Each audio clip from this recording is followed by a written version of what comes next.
O silêncio nos escritórios da sede da companhia não era de tranquilidade, mas de vácuo.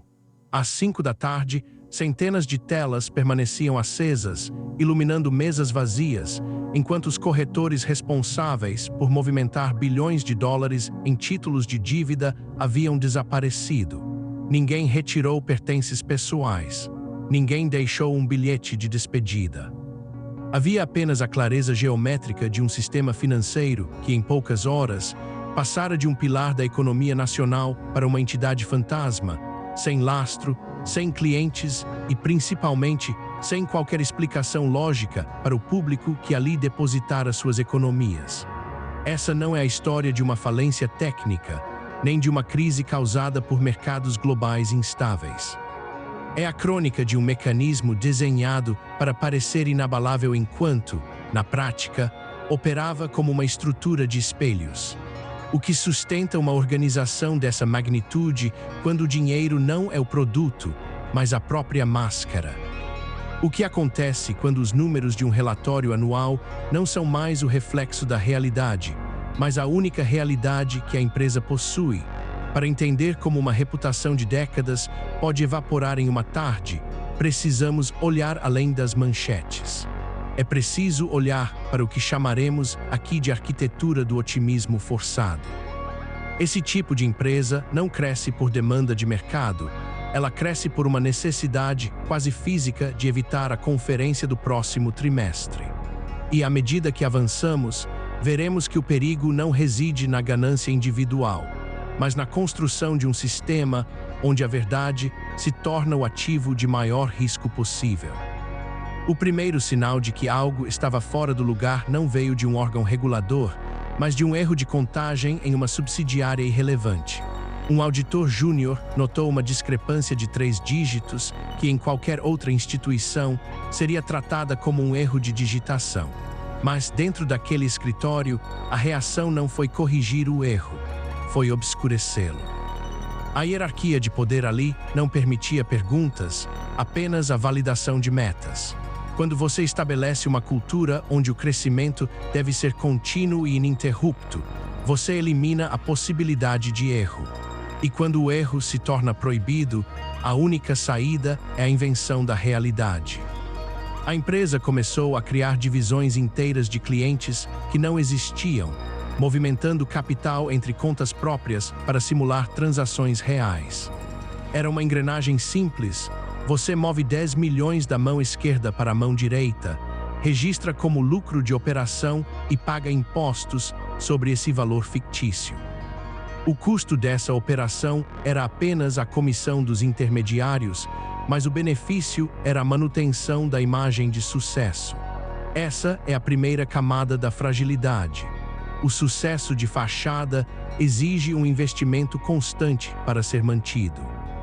A empresa precisava crescer cada vez mais rápido, não porque precisasse de mais lucro, mas porque precisava de mais dinheiro circulando para esconder os buracos das operações anteriores.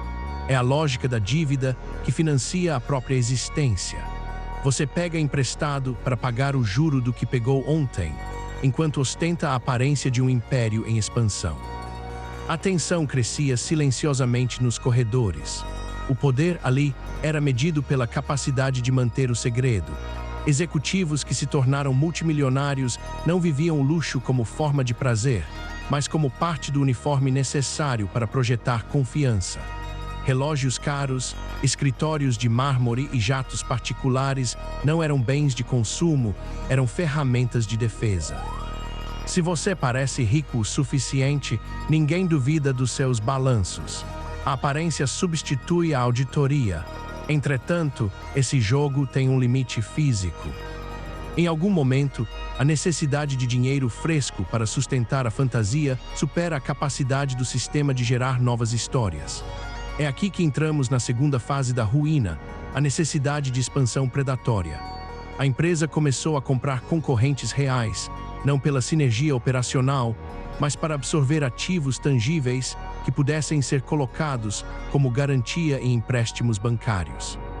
O que era uma empresa de serviços transformou-se em uma colcha de retalhos de negócios desconexos, todos mantidos pela mesma fonte de capital ilusório.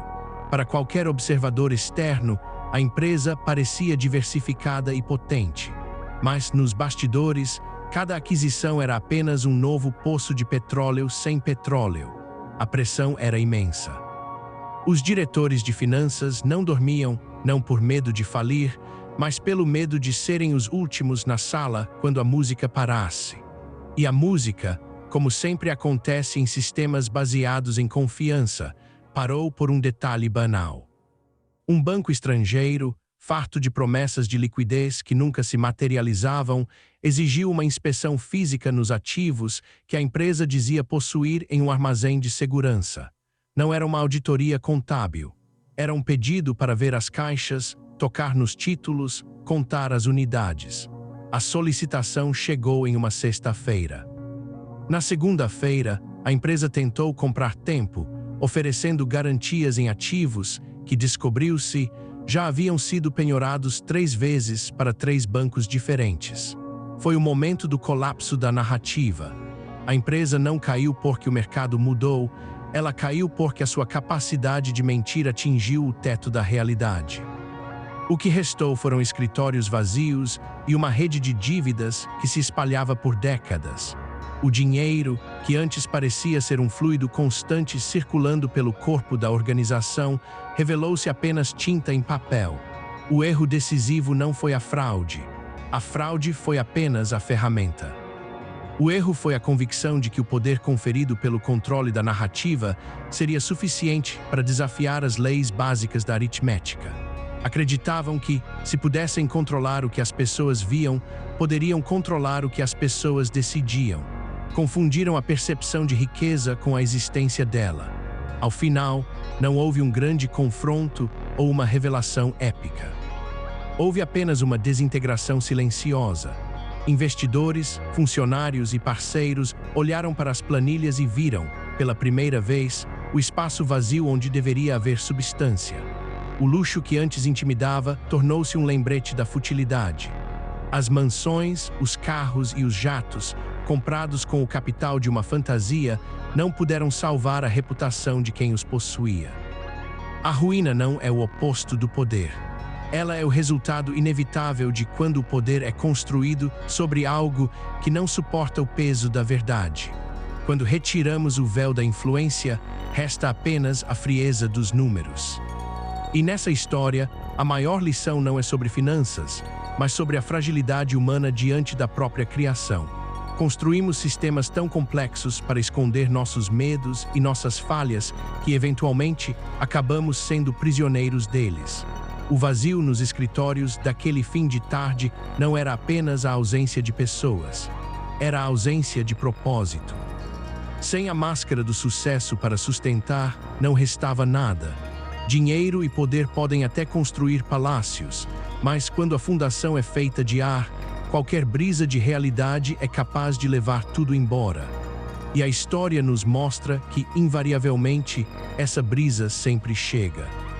O segredo de quem se mantém não está na capacidade de crescer rápido, mas na coragem de encarar a própria verdade, mesmo quando ela é pequena, comum e, sobretudo, real.